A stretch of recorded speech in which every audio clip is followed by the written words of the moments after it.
Hello, എല്ലാവർക്കും നമസ്കാരം. പുതിയൊരു വീഡിയോയിലേക്ക് സ്വാഗതം. ഇന്ന് എൻ്റെ അച്ഛൻ്റെ ശ്രാദ്ധമാണ്. അപ്പോൾ ഞങ്ങൾ ആലുവ മണപ്പുറത്താണ് ബലികർമ്മങ്ങളൊക്കെ ചെയ്യുന്നത്. അപ്പോൾ ഇന്നതേ വെള്ളം കയറി, അമ്പലത്തിലൊക്കെ വെള്ളം കയറി. ഇവിടെ ഇനി കുറച്ചും കൂടി വെള്ളം കയറിയ ശിവന് ആറാട്ട് നടക്കും. സ്വയംഭൂ ശിവലിംഗമാണ് ഇവിടെ ഉള്ളത്. അപ്പോൾ ആറാട്ട് നടക്കുക എന്ന് പറഞ്ഞാൽ കുളം അങ്ങനെയൊന്നുമില്ല, പുഴ അമ്പലത്തിലേക്ക് വന്ന് ശിവലിംഗം മൂടും. അതാണ് ഇവിടുത്തെ ആറാട്ട്. അപ്പോൾ എല്ലാ ഭക്തജനങ്ങളും ഒരുമിച്ച് വന്നിട്ട് ഇവിടെ മുങ്ങി കുളിക്കും. ജനലക്ഷങ്ങളായിരിക്കും അപ്പോൾ വരുന്നത്. അപ്പോൾ ഇന്ന് ഞങ്ങൾക്ക് മണപ്പുറത്ത് പുഴയുടെ അരികിലാണ് ഞങ്ങൾ സാധാരണ ടെൻറ്റ് കെട്ടിയിട്ട് അവിടെയാണ് എല്ലാവരും ചെയ്യുന്നത്, കർമ്മങ്ങളൊക്കെ ചെയ്യാറുള്ളത്. പക്ഷേ ഇത് മഴയായതുകൊണ്ട് വെള്ളം അവിടെ കെട്ടി നിൽക്കുന്നതുകൊണ്ട് അങ്ങോട്ട് പോകാൻ നിർവാഹമില്ല. അപ്പോൾ ഇവിടെ ഒരു ഹാളുണ്ട്. ആ ഹാളിൽ ഇരുന്നിട്ടാണ് നമ്മൾ കർമ്മങ്ങളൊക്കെ ചെയ്യുന്നത്. അതാണ് ഇവിടെ കാണുന്നത്. ഇതാണ് ഒരു ഹാള്. ആ ഹാളിനകത്താണ് ഇന്ന് കർമ്മങ്ങൾ ചെയ്യുന്നത്. പക്ഷേ എന്തായാലും ഞങ്ങൾ ചെയ്യുന്ന സമയത്ത് മഴയൊന്നുമില്ല, നല്ല കാലാവസ്ഥയായിരുന്നു. പക്ഷേ ഞങ്ങൾക്ക് തിരിച്ച് വരാൻ നേരത്തൊരു അമ്പലത്തിൻ്റെ ഉള്ളിലേക്ക് തൊഴാൻ പറ്റിയില്ല. പക്ഷേ തിരിച്ച് വരാൻ നേരത്ത് ഞങ്ങൾക്കൊരു പ്രശ്നമുണ്ടായി. അതായത് മുൻവശത്തെ ലെഫ്റ്റ് സൈഡിലെ ടയർ പഞ്ചറായി. ഞങ്ങൾ കണ്ടുമില്ല. കുറച്ച് വണ്ടി ഓടിക്കഴിഞ്ഞപ്പോൾ വേറൊരാൾ, ഒരു പാല് കൊണ്ടുപോകുന്നൊരു ആളാണ് ഇത് പറഞ്ഞത്, നിങ്ങളുടെ വണ്ടി ടയർ പഞ്ചറായിട്ടുണ്ടെന്ന്. പിന്നെ സ്റ്റെപ്പിന് എടുത്തിട്ട് അത് മാറ്റിയിട്ട് ആണ് പിന്നെ നേരെ വർക്ക്ഷോപ്പിലേക്ക് പോയി. ഞങ്ങൾ വർക്ക്ഷോപ്പിലേക്ക് പോയി അതിൻ്റെ ടയറിലെ എയർ ചെക്ക് ചെയ്തു, ആ സ്റ്റെപ്പിനെയും റെഡിയാക്കി, പഞ്ചറായതും ശരിയാക്കിയൊക്കെ ഇട്ടാണ് വീട്ടിലേക്ക് എത്തിയത്.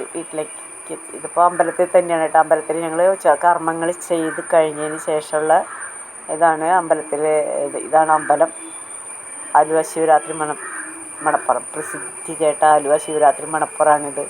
ഇവിടെയൊക്കെ നമ്മൾ താൽക്കാലികമായിട്ട് അപ്പോൾ മണപ്പുറത്ത് ശിവരാത്രിയുടെ സമയത്താകുമ്പോൾ എല്ലാം കെട്ടിയുണ്ടാക്കും. അത് അങ്ങനെയാണ് ഇവിടെ പതിവ്. ഇത് മഴക്കാലം വരുമ്പോൾ നമ്മളതെല്ലാം അഴിച്ച് മാറ്റും. നമ്മളെല്ലാം അമ്പലത്തിലുള്ളവരെല്ലാം അത് അഴിച്ച് മാറ്റും. എന്നിട്ട് ഇതിപ്പോൾ ശിവലിംഗം മാത്രമേ ഉള്ളൂ, പിന്നെ നന്ദികേശനും ഉണ്ട്.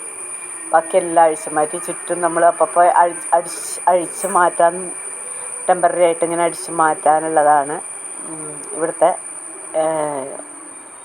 എന്താ പറയുക. ശിവൻ്റെ ചുറ്റും ആ സമയത്താണ്, ആഘോഷങ്ങളുള്ള സമയത്താണ് നമ്മൾ അവിടെയൊക്കെ അലങ്കരിക്കുന്നതൊക്കെ. മഴക്കാലമാകുമ്പോൾ അതെല്ലാം അഴിച്ച് മാറ്റുകയും ചെയ്യും. അങ്ങനെയാണ് എല്ലാ വർഷവും ചെയ്യുന്നത്. എന്നാലും ഇഷ്ടംപോലെ ജനങ്ങളുണ്ടായിരുന്നു. ബലിയിടാനാണെങ്കിലും ബലികർമ്മത്തിനാണെങ്കിലും അതെ, ഒരുപാട് ജനങ്ങൾ വന്നിട്ടുണ്ടായിരുന്നു, മഴയാണെങ്കിലും. അങ്ങനെ ഞങ്ങൾ ബലികർമ്മങ്ങളൊക്കെ ചെയ്ത് കഴിഞ്ഞിട്ട് ആണ് വീട്ടിൽ വന്നത്.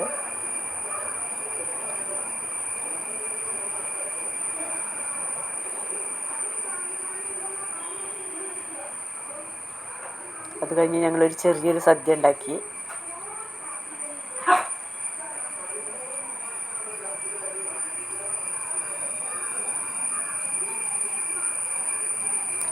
എല്ലാവരും ഒരുമിച്ചിരുന്ന് സദ്യ കഴിച്ചു. അത് കഴിഞ്ഞിട്ട് ഞങ്ങൾ ബസ് സ്റ്റാൻഡിൽ അവരെ കൊണ്ടുപോയി വിട്ടു.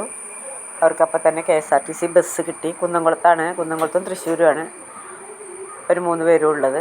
ഞങ്ങൾ 4 പേരാണുള്ളത്. Okay, thank you.